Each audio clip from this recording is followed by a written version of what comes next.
Pretend that Louis D'Esposito and Jed and Marissa and Jeph Bell are all here with me. It's your turn to take credit for everything. It's actually my turn to take blame for everything. How did you write every episode of Daredevil, S.H.I.E.L.D, and Agent Carter this year? That was just incredible. It was absolutely an awesome feat. No, we have an extraordinary group of people, and I'm very lucky to work with them. So what's going on? Let's talk a little bit about tone and direction for Agents of S.H.I.E.L.D. Yes. Adding in on top of Inhumans, we're adding in Secret Warriors.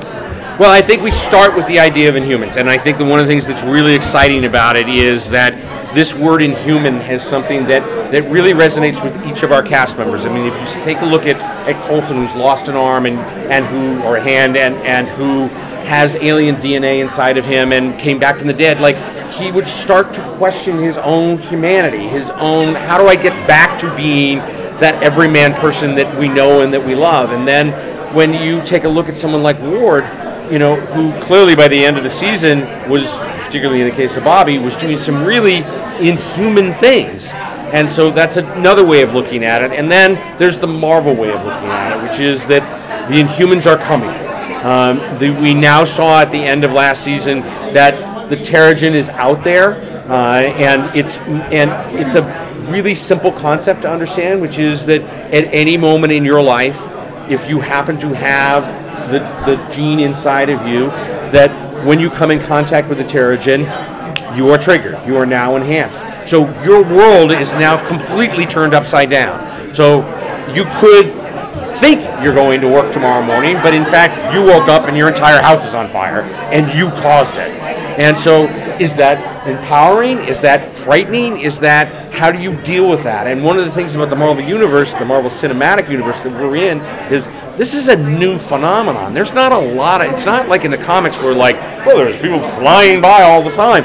This is something that is completely unique, and it enables us to be able to explore that. And now you bring S.H.I.E.L.D. in. And S.H.I.E.L.D. has got a really clear mission, so that if you're a new viewer, if you're somebody that has lapsed and wants to come back, or you're somebody that's a big fan of the show, it's a really simple concept, which is people suddenly pop, and in comes the team, and their mission now is to either contain, they may have to put down, or recruit that individual. And if that's the case, what we've found in the past is that sometimes when S.H.I.E.L.D. goes in and makes those decisions for those people, it doesn't always go well. But the interesting part about it now is that one of the team, Daisy Johnson, is already Inhuman. And so she understands almost more than anybody else on the team what they're going through, went through last season, that terrifying, I don't want to do this, I don't want to be part of it, and then finally the acceptance part of it. So can she help these people get to that place? And we're going to see how each member of the team, including how the team itself feels about having someone who's different on the team. And when you look at what's going on outside, this is where Marvel really shines, is that we take the modern metaphors of life, and when you look at what's going on, our level of tolerance, or to a certain extent our level of intolerance, has been boosted in the last few years.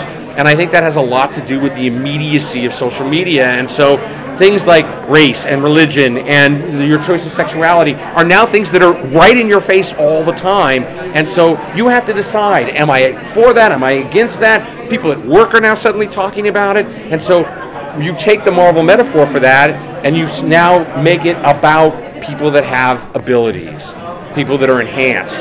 And how would you react to that if suddenly your coworker, your wife, your child suddenly were different? Are you going to be accepting of that? Are you not going to be accepting of that? And now you have S.H.I.E.L.D. in your life. How do I feel about that? How do I feel about this government organization which is telling me everything's going to be okay, it's going to get to be better?